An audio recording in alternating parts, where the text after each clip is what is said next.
कुछ definition type की चीजों से शुरू करिए। कल वाले पॉइंट को लिख लिए ना कि सबसे पहले आपको कहाँ से शुरू करना था, राज्य से। ठीक है, कि चार टाइप की चीजों को मिलाकर आप क्या बोलोगे, राज्य बोलोगे। एक निश्चित भौगोलिक क्षेत्रफल हो, वहां पर जनसंख्या हो, कोई प्रशासन नाम की कोई चीज हो, और चौथा क्या हो जाएगा, संप्रभुता हो। ठीक है, इन चारों चीजें जहां पे रहेगी उसको क्या बोला जाएगा, राज्य बोला जाएगा। अब राज्य का जो की पॉइंट रहेगा कि राज्य को चलाना कैसे है, वही क्या हो जाएगा, प्रशासन हो जाएगा। और प्रशासन के तीन टुकड़े करोगे, उसमें क्या बनेगा, विधायिका, कार्यपालिका और न्यायपालिका, जुडिशरी, एग्जीक्यूटिव और लेजिस्लेशन। ठीक है, तीनों के अपने अपने काम बटेंगे। काम बांटने का मतलब ये रहेगा कि सारा पावर जो है वो किसी एक पर्सन या फिर एक बॉडी के हाथ में ना रहे, तो कामों को क्या कर दिए, बांट दिए। अब जो जहां पे प्रशासन करना है वहां पर एरिया भी ज्यादा ना हो जाए, ऐसे करके एरिया का भी बंटवारा कर रहे हैं। तो क्या बना रहे, केंद्र बना रहे, राज्य बना रहे और स्थानीय प्रशासन बना रहे। अब प्रशासन चलाना ही है तो तीनों के अपने अपने पार्ट बनेंगे। मतलब कि केंद्र का तीनों पार्ट बनेगा, केंद्र की विधायिका, केंद्र की कार्यपालिका, केंद्र की न्यायपालिका। वही तीनों चीज राज्य के लिए भी बनेगा, लेकिन वैसा तीन चीज किसके लिए नहीं बनाना है, स्थानीय निकाय के लिए वैसा कुछ नहीं बनाया गया। ठीक है, तो स्थानीय निकाय के तरफ जो तीन तीन चीजें बनी हैं, मतलब कि पंचायती राज के तीन स्ट्रक्चर और नगरीय निकाय के तीन स्ट्रक्चर, वो विधायिका या न्यायपालिका नहीं है, वो दोनों के दोनों सिर्फ और सिर्फ क्या है, कार्यपालिका है, मतलब कि काम करने वाली बॉडी है। तो राज्य की मतलब जो सबसे लोकल लेवल है वहां पर न्यायपालिका या फिर विधायिका नहीं बनाया गया है, सिर्फ क्या बना हुआ है, कार्यपालिका बस बना हुआ है। ठीक है, ये बात को आपको दिमाग में रखना है। फिर उसके बाद नेक्स्ट पार्ट, लोकतंत्र या फिर डेमोक्रेसी।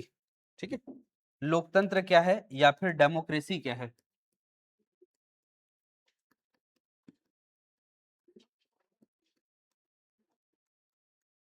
ठीक है, लोकतंत्र या फिर डेमोक्रेसी क्या है। तो डेमोक्रेसी को समझने के लिए जो सबसे सिंपल परिभाषा है वो है जनता का,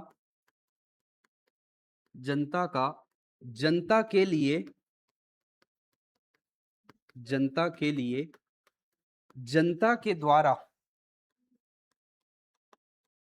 जनता के द्वारा किया जाने वाला शासन।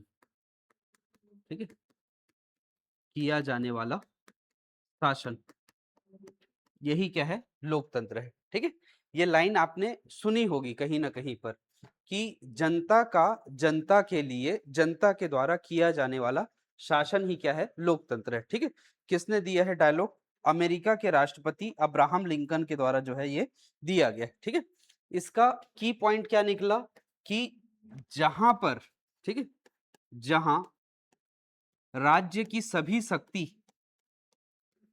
जहां राज्य की सभी शक्ति जनता में हो, जनता में हो, वही क्या बन गया, लोकतंत्र बन गया। ठीक है, कि जहां पर पावर किस में है ऐसा मान के चले, पब्लिक में, जनसंख्या में या फिर जनता में है ऐसा मान के चले, तो वही क्या बन गया, लोकतंत्र बन गया। अब इस लोकतंत्र के दो पार्ट बनेंगे। ठीक है, ये दो पार्ट में बढ़ जाएगा लोकतंत्र। एक बनेगा प्रत्यक्ष लोकतंत्र, लोकतंत्र के दो पार्ट होंगे, डायरेक्ट डेमोक्रेसी और इनडायरेक्ट डेमोक्रेसी। ठीक है, तो एक बनेगा प्रत्यक्ष लोकतंत्र, प्रत्यक्ष लोकतंत्र डायरेक्ट डेमोक्रेसी कहलाएगा, और दूसरा बनेगा अप्रत्यक्ष लोकतंत्र, अप्रत्यक्ष लोकतंत्र इनडायरेक्ट डेमोक्रेसी कहलाएगा। ठीक है, अब इन दोनों में से हमारे यहाँ कौन सा है, इनडायरेक्ट डेमोक्रेसी है। ठीक है, अब डायरेक्ट और इनडायरेक्ट का क्या मतलब है। ठीक है, तो लोकतंत्र का मतलब क्या निकला कि राज्य का पावर किस में है, जनता में है। ठीक है, तो जहां पर जनता द्वारा, जनता द्वारा अपनी शक्तियों का प्रयोग, अपनी शक्तियों का प्रयोग स्वयं किया जाए, प्रयोग स्वयं के द्वारा, स्वयं के द्वारा किया जाए। ठीक है, वही क्या बन गया, डायरेक्ट डेमोक्रेसी। कि पावर जो है जनता के पास था वो बना लोकतंत्र, और अगर जनता ने अपने पावर का यूज खुद ही किया तो वो क्या बना, डायरेक्ट डेमोक्रेसी। ठीक है, और उसका उल्टा कर देते हैं अगर, कि अगर जनता द्वारा अपनी शक्तियों को किसी और को दिया जाना, ठीक है, शक्तियों को किसी और को दिया जाना, ठीक है, मतलब कि जनता अपने पावर का स्वयं यूज ना करके उस पावर को किसी और को क्या कर दिए जे, ट्रांसफर कर दे, तो वो क्या बन जाएगा, इनडायरेक्ट डेमोक्रेसी बन जाएगा। ठीक है, अब जो तीन चीजें कल लिखे होंगे उसमें से तीनों जगह को याद कर लो। ठीक है, कि लोकसभा और राज्यसभा, इसका मतलब दोनों को मिलाकर क्या हुआ, संसद। ठीक है, विधानसभा और विधान परिषद, इसको मिलाकर क्या हुआ, विधानमंडल। ठीक है, और पंचायती राज और नगरीय निकाय, इसको मिलाकर क्या हुआ, स्थानीय प्रशासन। ठीक है, अब इन तीनों जगहों पे क्या होती है, वोटिंग होती है। ठीक है, कि जनता के द्वारा लोकसभा के लिए वोटिंग हो रही है, जनता के द्वारा किसके लिए वोटिंग हो रही है, विधानसभा के लिए वोटिंग हो रही है, जनता के द्वारा किसके लिए वोटिंग हो रही है, स्थानीय प्रशासन के लिए भी वोटिंग हो रही है। इसका मतलब आप हर जगह पे चुनाव दे के या फिर चुनाव में वोट डाल डाल के अपना पावर किसी और दूसरे आदमी को शिफ्ट कर रहे हो। ठीक है, एक्चुअल में मतलब ये निकला कि अगर पार्लियामेंट के पास दुनिया भर के पावर है और लोकसभा में अगर 543 लोग हैं, तो वो 543 लोग आए कहां से, जनता ने वोट देकर जिता के उनको वहां पर भेजा, और उसके बाद वो क्या कर रहे हैं, उस पावर को यूज कर रहे हैं। इसका मतलब ये हुआ कि डेमोक्रेसी नाम की चीज में पावर था किसमें, जनता में, लेकिन उसने खुद यूज ना करके कुछ लोगों को क्या कर दिया, अपना पावर शिफ्ट कर दिया। ठीक है, तो केंद्र सरकार की तरफ से पावर शिफ्ट किया गया किसमें, संसद में। ठीक है, वैसे ही राज्य सरकार की तरफ पावर शिफ्ट किया विधानमंडल के नाम से। ठीक है, और स्थानीय प्रशासन में पावर शिफ्ट किया गया पंचायती राज और नगरीय निकाय में। ठीक है, तो भारत में लोकतंत्र तो है, लेकिन लोकतंत्र में जनता के पास पावर भी है, लेकिन पावर का यूज जनता खुद ही नहीं कर रही है। इसी कारण से हमारे यहाँ क्या बोला जाएगा, अप्रत्यक्ष लोकतंत्र। ठीक है, और उसी चीज को बोला जाता है प्रतिनिधि शासन, रिप्रेजेंटेटिव गवर्नेंस, कि पब्लिक के द्वारा अपने पावर का यूज खुद ना करके किसी और को पावर दे देना। ठीक है, अब इसमें ये सोचो कि हमारे यहाँ इन दोनों में से यही वाला क्यों सेलेक्ट किए होंगे, इनडायरेक्ट डेमोक्रेसी ही क्यों सेलेक्ट किए। ठीक है, तो उसके पीछे भी दो रीजन जो निकलेंगे, वो पहला रहेगा ज्योग्राफिकल एरिया और दूसरा रहेगा पॉपुलेशन। ठीक है, पहला क्या रहेगा, ज्योग्राफिकल एरिया, और दूसरा क्या रहेगा, पॉपुलेशन। ठीक है, ज्योग्राफिकल एरिया का मतलब यह है कि अगर जनता में है तो कुछ भी चीज आपको डिसाइड करवानी है, ठीक है, तो सब कुछ आपको एक ही जगह लेकर आना पड़ेगा। ठीक है, और पॉपुलेशन का मतलब ये रहेगा कि आपको एक छोटा सा चीज भी अगर चेंज करवाना है तो सबसे पूछना पड़ेगा। ठीक है, मतलब कि अगर चाय पत्ती पे 5 रुपए की जीएसटी लगती है, अब 5% की जीएसटी लगती है, उसको बढ़ा के आपको कितना करना है, 12% करना है, तो अभी वो काम कौन कर दे रहा है, कोई और कर दे रहा है, उसकी जगह पे आपको सबसे पूछना पड़ेगा।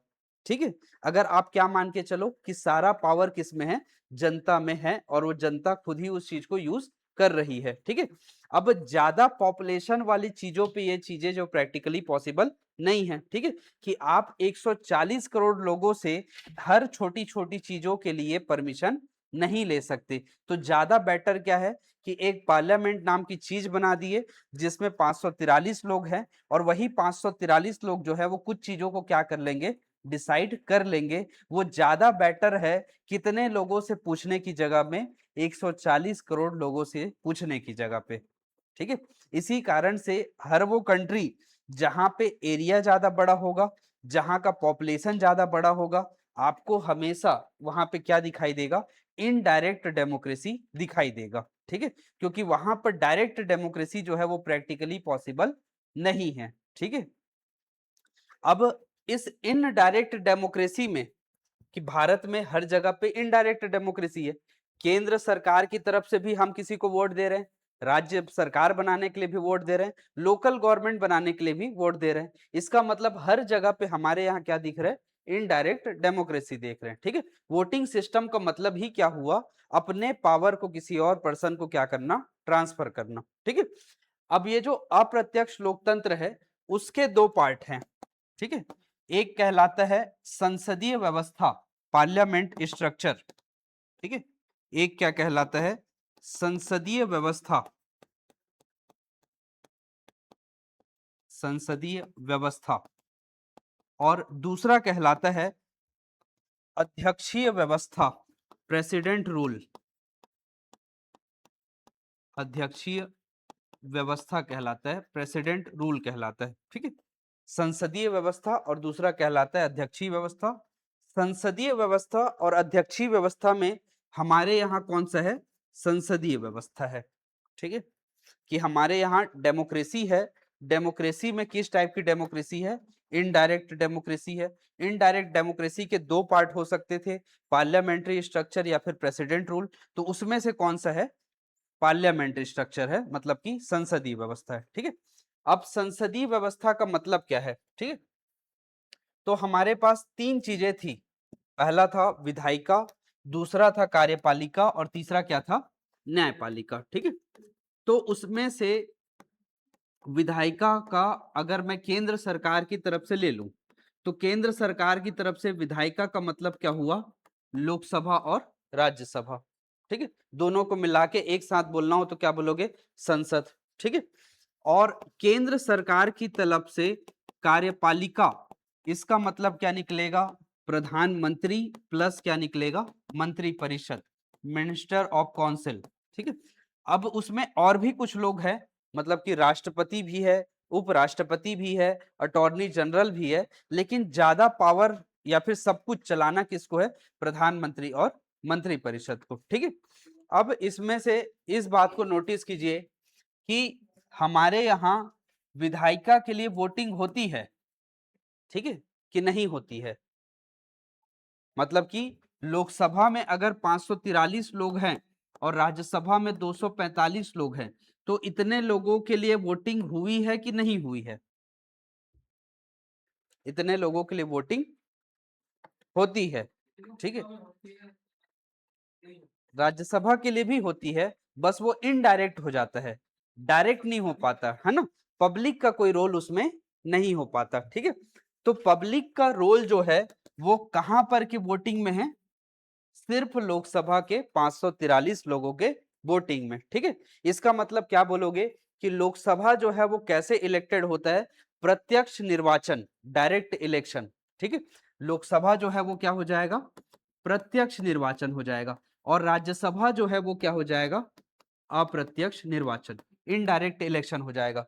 मतलब कि प्रत्यक्ष निर्वाचन जिसमें जनता, मतलब कि हम लोग वोट देकर भेजेंगे कहां पर कि कितने सदस्य, लोकसभा के 543 सदस्य, राज्यसभा में भी जाएंगे 245 सदस्य, लेकिन वहां पर किसका कोई रोल नहीं है, जनता का कोई रोल नहीं है। ठीक है, तो जैसे यहां पर लोकसभा और राज्यसभा है, वैसे ही राज्य भी तरफ क्या होता है, विधानसभा होता है और विधान परिषद होता है। ठीक है, तो उसमें से जो विधानसभा है उनके द्वारा ही चुनकर भेज दिया जाता है किसको, राज्यसभा के लोगों को। ठीक है, इसी कारण से राज्यसभा का इलेक्शन क्या हो जाता है, इनडायरेक्ट इलेक्शन हो जाता है। ठीक है, एग्जाम्पल के लिए छत्तीसगढ़ में विधानसभा है, छत्तीसगढ़ में विधानसभा है, कितने सीट है उसमें, 90 सीट। इसका मतलब यह हुआ कि विधायक की संख्या कितनी हुई, 90। ठीक है, विधानसभा के सदस्यों को क्या बोलोगे, विधायक,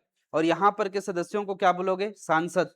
ठीक है, तो छत्तीसगढ़ में विधायक की संख्या कितनी हुई, 90। ठीक है, अब लोकसभा के 543 में से, इसमें से छत्तीसगढ़ को सीट कितना मिला हुआ है, 11।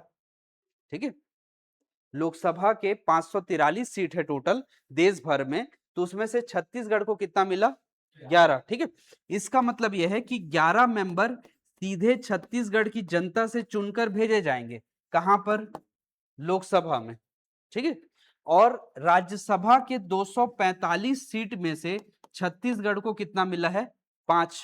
ठीक है। इसका मतलब छत्तीसगढ़ से 5 लोग कहां पर जाएंगे, राज्यसभा में जाएंगे, लेकिन उसमें किसका कोई लेना देना नहीं है, छत्तीसगढ़ की जनता का कोई लेना देना नहीं है। ठीक है, छत्तीसगढ़ के जनता के द्वारा ऑलरेडी चुना गया है कितने लोगों को, 90 लोगों को विधायक के रूप में, कहां पर, विधानसभा में। ठीक है, उनके द्वारा ही 5 लोगों को कहां पर भेज दिया जाएगा, राज्यसभा में भेज दिया जाएगा। ठीक है, इस टाइप से ये बोल सकते हो कि लोकसभा का इलेक्शन डायरेक्ट होता है और राज्यसभा का इलेक्शन डायरेक्ट नहीं होता है। ठीक है, वही सेम हाल यहाँ पे भी है कि विधानसभा का इलेक्शन डायरेक्ट होता है और विधान परिषद का इलेक्शन डायरेक्ट नहीं होता है। ठीक है, केंद्र के तरफ दोनों का होना जरूरी है, लोकसभा का भी और राज्यसभा का भी। राज्य वालों की तरफ एक ही जरूरी है, कौन सा, विधानसभा। क्या जरूरी नहीं है, विधान परिषद जरूरी नहीं है। ठीक है, तो अगर 28 राज्य हैं तो हर राज्य में अपना एक क्या है, विधानसभा है। ठीक है, लेकिन 28 में से सिर्फ 6 राज्यों में अपने पास क्या है, विधान परिषद है। ठीक है, जैसे कि छत्तीसगढ़ में विधान परिषद नहीं है। ठीक है, सिर्फ किससे काम चल जा रहा है, विधानसभा बस से काम चल जा रहा है। ठीक है, तो लोकसभा का चुनाव डायरेक्ट हुआ, विधानसभा का चुनाव डायरेक्ट हुआ और राज्यसभा और विधान परिषद का चुनाव क्या हुआ, इनडायरेक्ट हुआ। ठीक है, अब चुनाव चाहे डायरेक्ट हो या फिर इनडायरेक्ट हो, इसका मतलब यह है कि चुनाव हो तो रहा है, किसके लिए हो रहा है, विधायिका के लिए चुनाव हो रहा है। ठीक है, प्रधानमंत्री और मंत्री परिषद के लिए अलग से कोई चुनाव होता है क्या, नहीं होता है। ठीक है, प्रधानमंत्री बनाने के लिए अलग से कोई वोटिंग नहीं हुई और न ही कोई मंत्री बनाने के लिए अलग से कोई वोटिंग हुई है। ठीक है, तो इन लोग अपने से कहां से आ गए,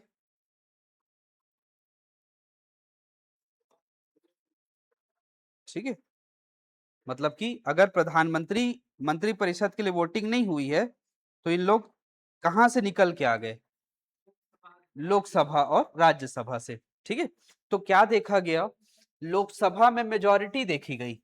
ठीक है, कि लोकसभा में जिस भी पार्टी को क्या मिलेगा, मेजॉरिटी मिलेगा, उस पार्टी के द्वारा एक व्यक्ति को क्या बनाया जाएगा, प्रधानमंत्री बनाया जाएगा। ठीक है, और वो फिर से कुछ लोगों का नाम देगा, उन लोगों को मंत्री परिषद बनाया जाएगा, किसके द्वारा, राष्ट्रपति के द्वारा। वो कहीं से भी हो सकते हैं, वो लोकसभा से भी हो सकते हैं और राज्यसभा से भी हो सकते हैं। ठीक है, इसका मतलब ये हुआ कि वोटिंग सिर्फ यहां पर के लिए हुई, इसके लिए कोई वोटिंग नहीं हुई, कार्यपालिका के लिए अपने आप वो बन गए, कौन, प्रधानमंत्री और मंत्री परिषद।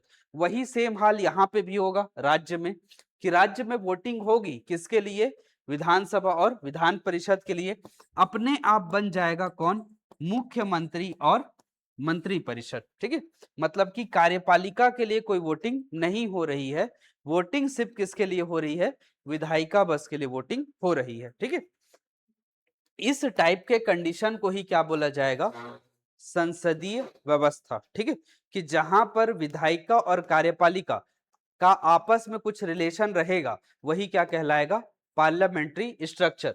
और उसका अगर उल्टा कर दो कि जहां पर विधायिका और कार्यपालिका का कोई लेना देना ना हो, इसका मतलब यह है कि जनता को 2 बार वोट डालना पड़े, एक बार विधायिका बनाने के लिए वोट डालना पड़े और एक बार कार्यपालिका बनाने के लिए वोट डालना पड़े। जब ऐसा होगा तब उसको क्या बोलोगे, अध्यक्षीय व्यवस्था। ठीक है, जैसे कि अमेरिका में है। ठीक है, कि अमेरिका के लोग अपने संसद बनाने के लिए एक बार अलग से वोट देते हैं और अपना राष्ट्रपति चुनने के लिए एक बार अलग से वोट देते हैं। ठीक है, 2 बार वोटिंग करते हैं। अब वहां पर राष्ट्रपति का नाम क्यों आ रहा है, प्रधानमंत्री का नाम क्यों नहीं आ रहा है, तो जैसे हमारे यहाँ का हेड, मतलब कि मुख्य वास्तविक कार्यपालिका प्रमुख प्रधानमंत्री कहलाएगा, उसके जगह पे वहां पर क्या कहलाता है, राष्ट्रपति कहलाता है। ठीक है, तो उन लोगों के द्वारा, मतलब अमेरिका के लोगों के द्वारा एक जगह पे वोट ना करके 2-2 बार वोट दे रहे हैं।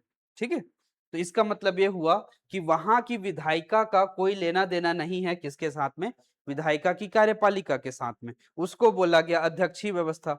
उसका उल्टा हमारे यहाँ हो रहा है कि हमारे यहाँ विधायिका से ही क्या बन रही है, कार्यपालिका बन रही है। ठीक है, इसी कारण से कल की डेट में विधायक कार्यपालिका को समाप्त करना भी हुआ तो कौन समाप्त करती है, विधायिका जो है वो समाप्त करती है। ठीक है, कि मंत्री परिषद को कैसे समाप्त किया जा सकता है? अविश्वास प्रस्ताव लाकर। ठीक है, कि लोकसभा में विपक्ष के द्वारा नो कॉन्फिडेंस मोशन लाकर किसको समाप्त कर सकते हो? प्रधानमंत्री और मंत्री परिषद को समाप्त कर सकते हो। ठीक है, इसका मतलब ये हुआ कि जहां से उन लोगों को बनाया गया है उसी का कंट्रोल है उनके ऊपर। ठीक है, विधायिका से ही क्या बना? कार्यपालिका। और विधायिका ही किसको हटाने का पावर रख रही है? कार्यपालिका को हटाने का पावर रख रही है। क्या लगा के? नो कॉन्फिडेंस मोशन लगाकर, अविश्वास प्रस्ताव लगाकर। ठीक है, न्यूज़पेपर में सुने होंगे, अविश्वास प्रस्ताव अगर लाया गया और अगर वो पास हो गया तो किसको त्यागपत्र देना पड़ेगा? प्रधानमंत्री और मंत्री परिषद को त्यागपत्र देना पड़ेगा। ठीक है, अब ये सारा चीज सिर्फ कहां पे चलेगा? लोकसभा में। ठीक है, क्यों? क्योंकि सरकार बनाने के लिए मेजॉरिटी कहां पर देखे? लोकसभा में, ना कि कहां पर? राज्यसभा में। ठीक है, राज्यसभा में किसकी मेजॉरिटी है इसका सरकार बनाने से कोई लेना देना नहीं है। मेजॉरिटी कर कहां पर देख रहे हैं?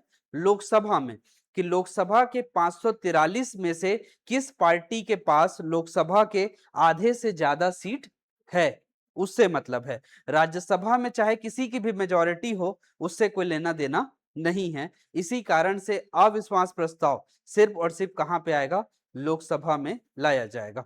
ठीक है, तो इस टाइप के दो फैक्ट मिले। एक तो हो सकती है संसदीय व्यवस्था और दूसरा हो सकता है अध्यक्षीय व्यवस्था। अब इसमें से बस इतना ही समझना है कि संसदीय व्यवस्था का मतलब क्या निकला?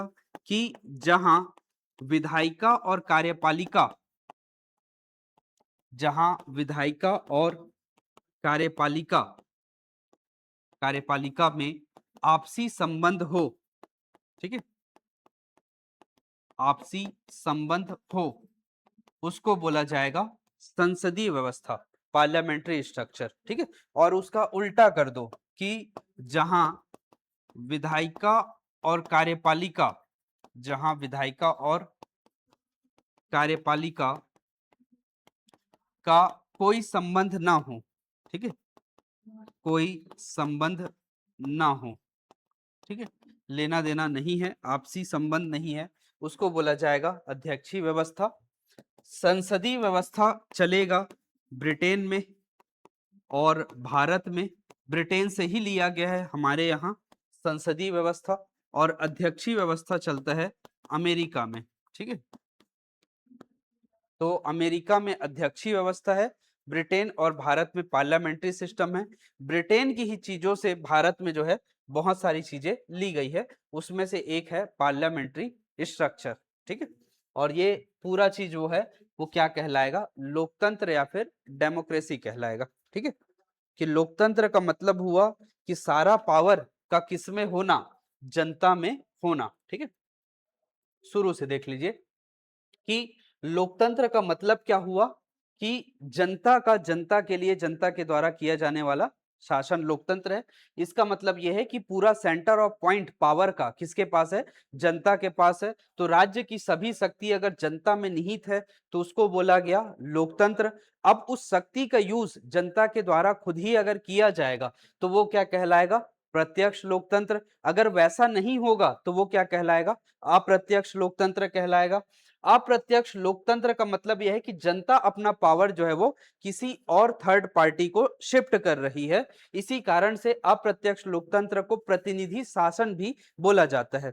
अब अप्रत्यक्ष लोकतंत्र के दो पॉइंट बने, या फिर तो वो संसदीय व्यवस्था, पार्लियामेंट्री स्ट्रक्चर कहलाएगा, या फिर वो अध्यक्षीय व्यवस्था कहलाएगा।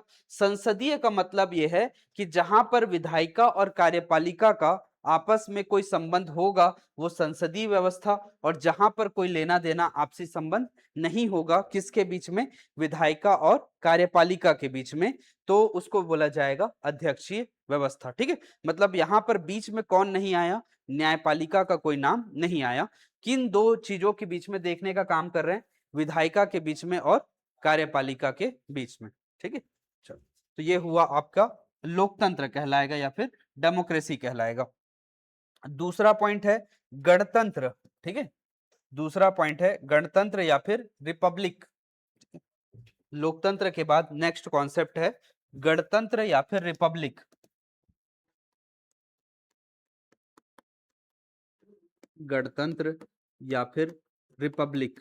ठीक है, अब नाम सेम है। ठीक है, कैसे सेम है कि गण का मतलब होता है जनता और तंत्र का मतलब होता है शासन। ठीक है, और वही सेम चीज यहाँ पे भी है।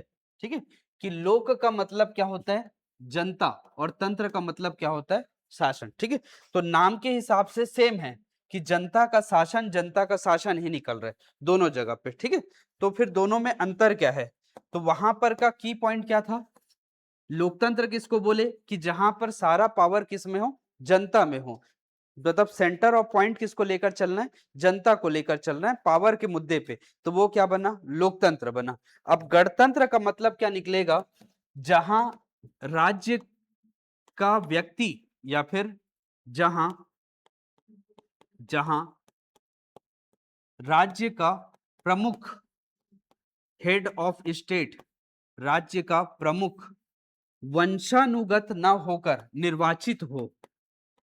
ठीक है, वंशानुगत न होकर निर्वाचित हो, वंशानुगत न होकर निर्वाचित हो, उसको बोला जाएगा गणतंत्र। ठीक है, रिपब्लिक। ठीक, अब यहां पर जो शब्द लिखा हुआ है राज्य का प्रमुख, ठीक है, तो इसका मतलब इसको रिलेट कर लो कि भारत राज्य का प्रमुख, ठीक है, कौन हो जाएगा, राष्ट्रपति। ठीक है, भारत राज्य का प्रमुख कौन हो जाएगा, राष्ट्रपति। और हमारे यहाँ राष्ट्रपति जो है वो किसी बेटे का बेटा ऐसा ना होकर चुना गया व्यक्ति है। कितने साल के लिए, 5 साल के लिए। ठीक है, और वो व्यक्ति फिर से चेंज हो जाएगा, फिर से कोई भी दूसरा व्यक्ति जो है वो सिलेक्ट हो जाएगा। इस टाइप के चीज जब दिखेगी तब उसको क्या बोला जाएगा, गणतंत्र या फिर रिपब्लिक बोला जाएगा। ठीक है, तो गणतंत्र या फिर रिपब्लिक का मतलब यह है कि जहां पर जो हेड ऑफ स्टेट है वो वंशानुगत नहीं है, मतलब कि किसी के बेटे का बेटा, वो परंपरा चली आएगी कि ये हेड है उसके बाद उसका बेटा हेड होगा, ऐसा ना होकर वो इलेक्टेड आदमी होगा, चाहे वो डायरेक्ट हो चाहे इनडायरेक्ट, उससे कोई फर्क नहीं पड़ता।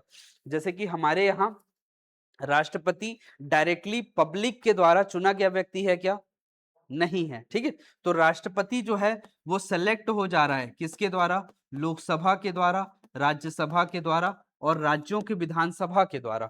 ठीक है, मतलब कि राष्ट्रपति को सेलेक्ट करने में जनता का कोई रोल नहीं है, लेकिन फिर भी कैसे भी हो राष्ट्रपति का इलेक्शन हो रहा है, इनडायरेक्ट इलेक्शन, तो वंशानुगत ना होके वो निर्वाचित हो गया, इसी कारण से क्या है, रिपब्लिक है। ठीक है, अब रिपब्लिक में एग्जाम्पल के लिए कि भारत भी अपने आप को रिपब्लिक बोल रहा है क्योंकि हमारे यहाँ भी जो है राज्य का प्रमुख निर्वाचित हो रहा है, और साथ में अमेरिका भी अपने आप को क्या बोल रहा है, रिपब्लिक बोल रहा है। ठीक है, लेकिन जो ब्रिटेन है वो अपने आप को लोकतंत्र तो कह सकता है लेकिन क्या नहीं कह सकता, रिपब्लिक नहीं कह सकता। ठीक है, ब्रिटेन में भी हमारे यहाँ के जैसे प्रधानमंत्री और मंत्री परिषद होगा, लेकिन उसके बाद भी वहां का जो प्रमुख है वो कौन माना जाएगा, राजा या फिर महारानी मानी जाएगी। ठीक है, और उसके बाद अगला राजा उस राजा का बेटा ही होगा। ठीक है, इसका मतलब वो जो राजा वाली परंपरा थी उस चीज को वो अभी भी चला रहे हैं। ठीक है, कौन, ब्रिटेन वाले लोग। इसका मतलब राज्य का प्रमुख वहां पर कोई चुना गया व्यक्ति नहीं है, कैसे चल रहा है, वंशानुगत चले जा रहा है। ठीक है, इसी कारण से ब्रिटेन जो है वो लोकतंत्र तो हुआ लेकिन क्या नहीं है, गणतंत्र नहीं है। ठीक है, क्योंकि वहां पर राज्य का जो प्रमुख है वो लोगों के द्वारा सेलेक्ट किया हुआ आदमी नहीं है। ठीक है, वो वंशानुगत चल रहा है, हायरार्की के हिसाब से चल रहा है। ठीक है, ऐसा। तो ये दो अंतर है किसके बीच में, लोकतंत्र के बीच में और गणतंत्र के बीच में। और भारत जो है अपने आप को दोनों बोल रहा है, लोकतंत्र भी बोल रहा है और गणतंत्र भी बोल रहा है। ठीक है, कहाँ पे बोल रहा है ये सारा चीज, प्रस्तावना में। ठीक है, ये सारा चीज जो है वो कहाँ पर मिलेगा, प्रस्तावना या फिर प्रियम्बल्स में मिलेगा। ठीक है,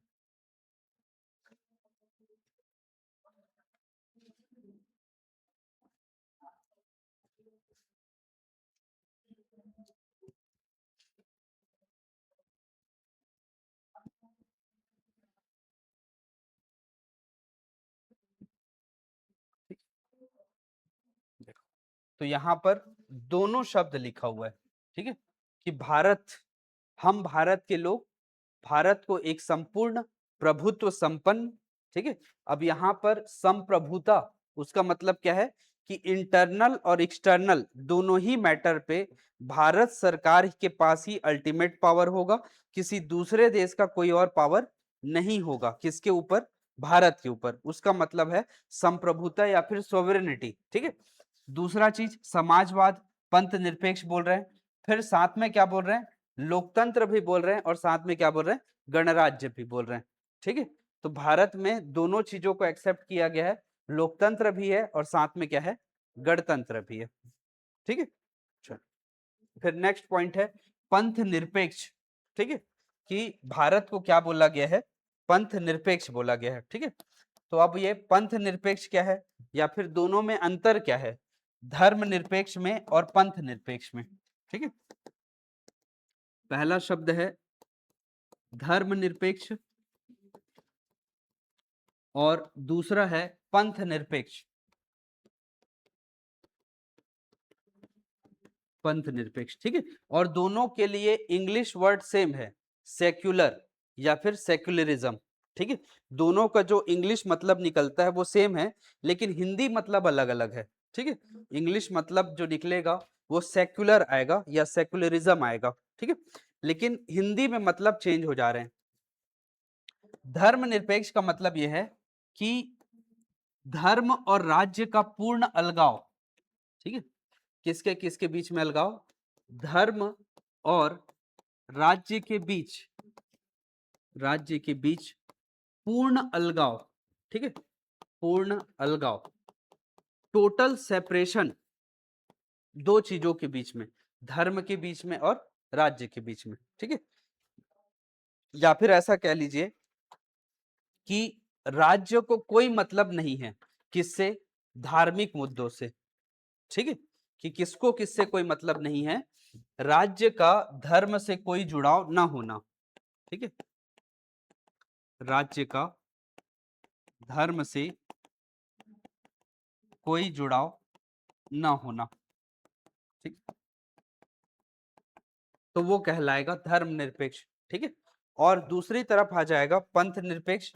पंथ निरपेक्ष का मतलब ये रहेगा कि यहां पर उल्टा हो जाएगा, ठीक है, कि राज्य के द्वारा सभी धर्मों को, राज्य के द्वारा सभी धर्मों को, सभी धर्मों को समान संरक्षण प्रदान किया जाना,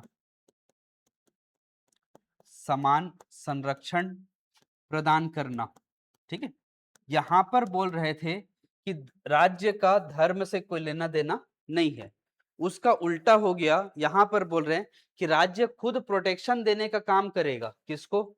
धर्म को, ठीक है। लेकिन उसके साथ में एक कंडीशन जुड़ेगा कि राज्य का खुद का कोई धर्म नहीं होगा, ठीक है, राज्य का स्वयं का कोई धर्म नहीं होगा, ठीक है। और यहाँ पर जो बार बार राज्य चीज आ रहा है उसका मतलब किससे है? सरकार से, ठीक है। उसमें केंद्र सरकार भी है, उसमें राज्य सरकार भी है, उसमें लोकल सरकार भी है, ठीक है, मतलब कि पंचायती राज और नगरीय निकाय जैसे लोग भी शामिल है। तो उसमें तीनों शामिल है, ठीक है, उसमें केंद्र राज्य सब कुछ शामिल है सरकार का, ठीक है। अब यहाँ पर क्या हुआ कि राज्य का कोई लेना देना नहीं होगा किसके साथ में? धर्म के साथ में। यहां पर उल्टा हो गया कि राज्य खुद प्रोटेक्शन देने का काम करेगा, किसको? धर्म को। लेकिन एक कंडीशन ये है कि राज्य का खुद का कोई क्या नहीं होना चाहिए? धर्म नहीं होना चाहिए। मतलब ऐसा ना हो कि सरकार खुद किसी एक धर्म को लेकर चल रही है, ठीक है, वैसा नहीं होना चाहिए, ठीक है। और राज्य के द्वारा सभी धर्मों को समान रूप से संरक्षण दिया जाना,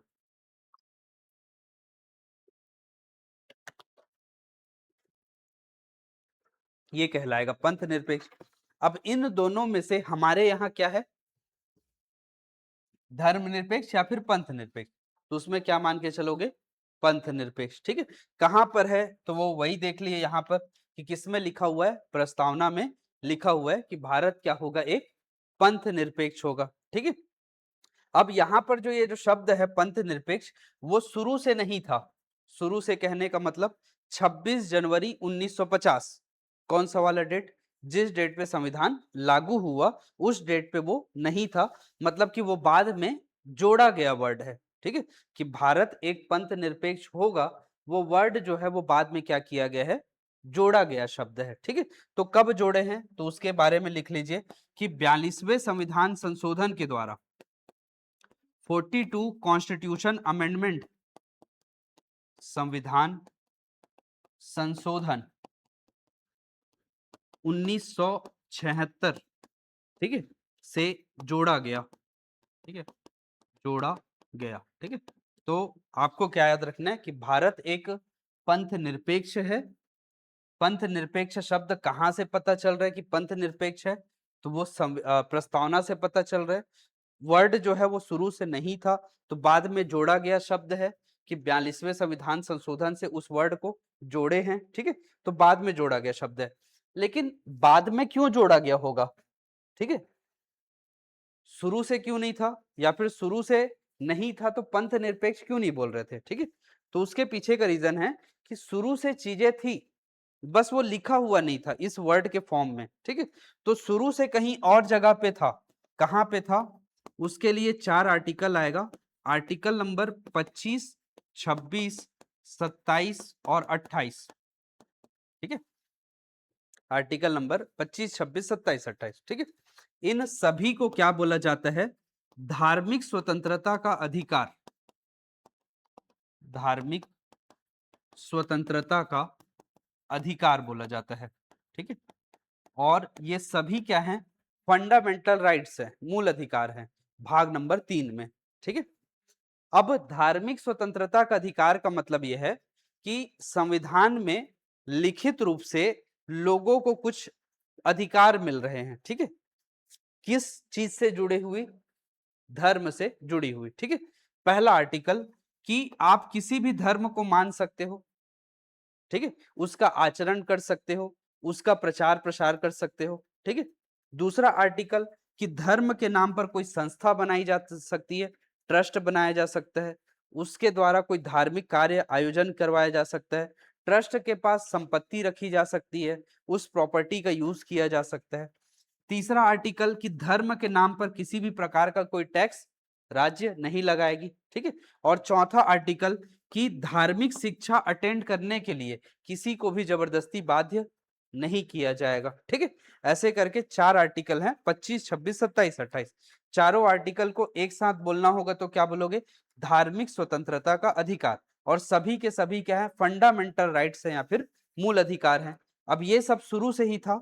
ठीक है, और यही चीज जो है वो भारत को क्या बनाता है, पंथ निरपेक्ष बनाता है। ठीक है, क्योंकि हम भारत को क्या नहीं बोल सकते, धर्म निरपेक्ष नहीं बोल सकते, क्योंकि हमारे बीच में, हमारे यहाँ धर्म और राज्य का कोई कभी भी अलग या सेपरेशन नहीं हो सकता। उल्टा हमारे यहाँ राज्य खुद प्रोटेक्शन दे रहा है, किसको, धर्म को। ठीक है, और संविधान में लिखित रूप से लोगों को क्या मिल रहा है, धार्मिक अधिकार मिल रहा है। ठीक है, इसी कारण से हमारे यहाँ राज्य और धर्म के बीच में अलगाव हो नहीं हो सकता। तो उसका उल्टा लेकर चलना है कि हमारे यहाँ क्या होगा, पंथ निरपेक्ष होगा, कि राज्य खुद ही संरक्षण देगा लोगों के धार्मिक अधिकारों को, लेकिन राज्य अपने लिए किसी एक धर्म को मानकर नहीं चलेगा। मतलब कि सभी धर्मों के साथ समान व्यवहार राज्य को करना पड़ेगा। अब यहाँ पर राज्य का मतलब क्या है, सरकार, केंद्र सरकार, राज्य सरकार और स्थानीय सरकार। ठीक है, सभी जगहों पे वो चीजें अप्लाई होगी, और इन्हीं को ही देखकर ये बोल सकते हो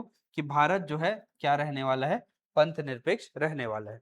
ठीक है, चलो फिर अगला वर्ड, नेक्स्ट वर्ड है, जैसे कि यहां पर क्या लिखा हुआ है, समाजवादी। ठीक है, उसका मतलब है सोशलिज्म। ठीक है, और समाजवाद का उल्टा वर्ड है पूंजीवाद। ठीक है, कैपिटलिज्म। ठीक है, पूंजीवाद उसका ऑपोजिट समाजवाद। ठीक है, एक कहलाता है कैपिटलिज्म, दूसरा कहलाता है सोशलिज्म। ठीक है, तो उन दोनों के बीच में अंतर, समाजवाद और पूंजीवाद के बीच में। अब दोनों में से भारत क्या रहेगा, तो यहाँ पे क्या लिखा हुआ है, समाजवाद लिखा हुआ है। ठीक है, अब दोनों में अंतर क्या है, पहला शब्द है पूंजीवाद,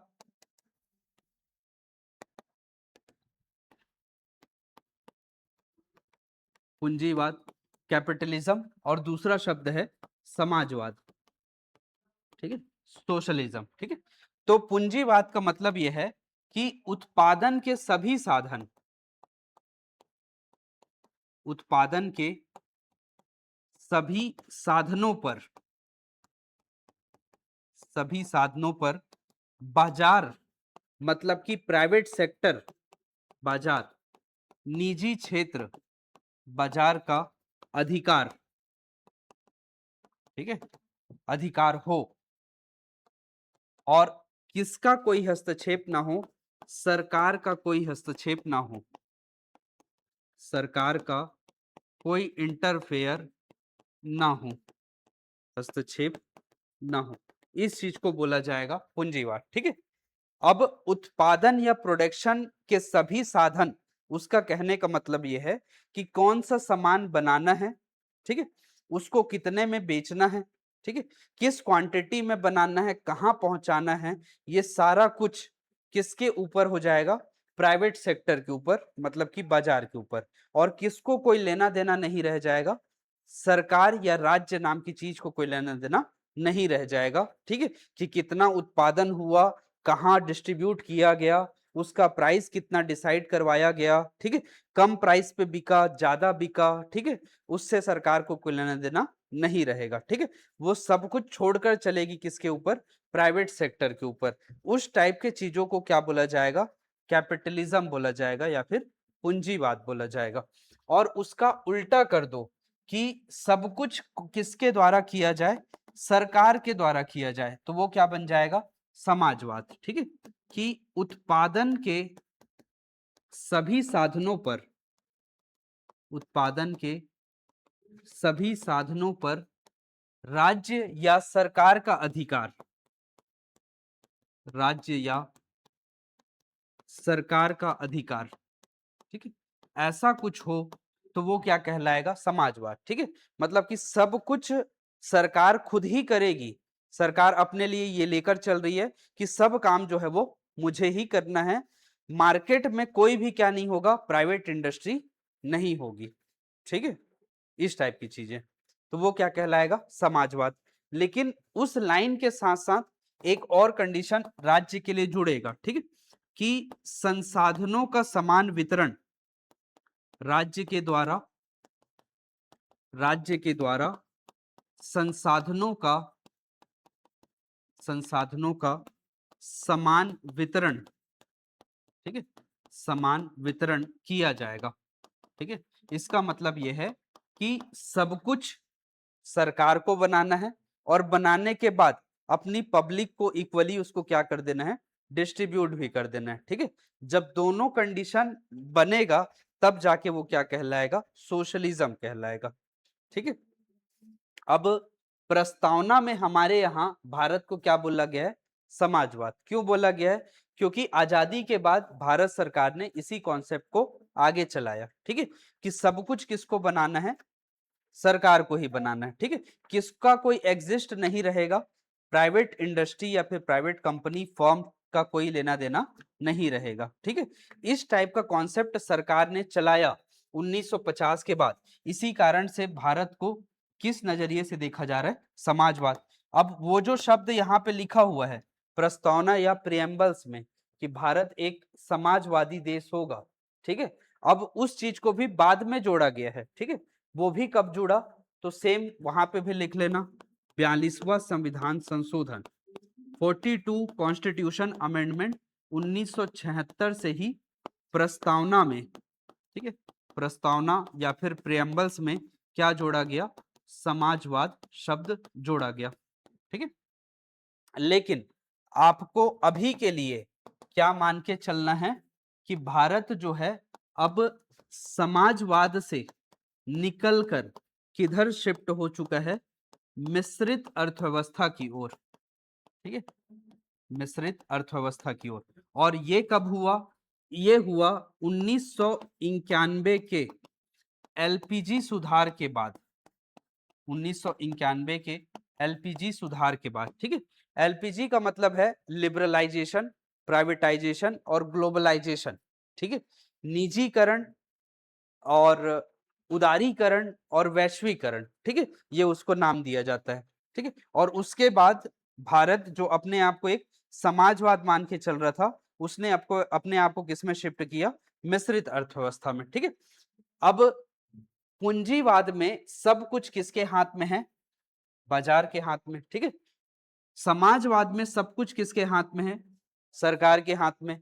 उस चीज को मिश्रित अर्थव्यवस्था में क्या कर दिया जाएगा, दोनों के साथ बांट दिया जाएगा कि कुछ सेक्टर को सरकार अपने लिए रिजर्व कर लेगी और कुछ सेक्टर को क्या कर देगी, प्राइवेट इंडस्ट्री के लिए ओपन कर देगी, ठीक है। इस टाइप का दोनों का मिक्सचर क्या कहलाएगा, मिश्रित अर्थव्यवस्था कहलाएगा। तो भले ही यहां पर पॉलिटी के हिसाब से प्रस्तावना में अभी भी क्या लिखा हुआ है, समाजवाद लिखा हुआ है, लेकिन जो समाजवाद पूंजीवाद है वो पॉलिटी से ज्यादा इकोनॉमिक कॉन्सेप्ट है, ठीक है, आर्थिक अवधारणा है। तो वहां पर आपको क्या मान के चलना है कि अभी क्या चल रहा है, मिश्रित अर्थव्यवस्था के नाम से जाना जाएगा, ना कि समाजवाद के नाम से। शुरू में क्या थे, समाजवाद थे, लेकिन मिश्रित बोला जाएगा किसके बाद से लेकर 1991 के एलपीजी रिफॉर्म के बाद से लेकर, ठीक है। चल,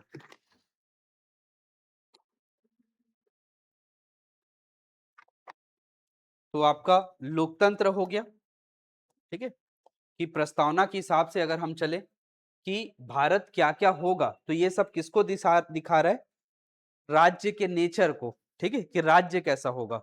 शुरू में क्या देखे, राज्य नाम का चीज, तो राज्य में क्या है कि राज्य के पास एक एरिया होना चाहिए, उस एरिया में रहने वाले लोग होना चाहिए, प्रशासन होना चाहिए और सोवरेनिटी होना चाहिए। अब भारत राज्य कैसा होगा, उसके बारे में 5 चीज, कि संपूर्ण प्रभुत्व संपन्न होगा, समाजवाद होगा, पंथ निरपेक्ष होगा, लोकतंत्र होगा और क्या होगा, गणतंत्र होगा, ठीक है।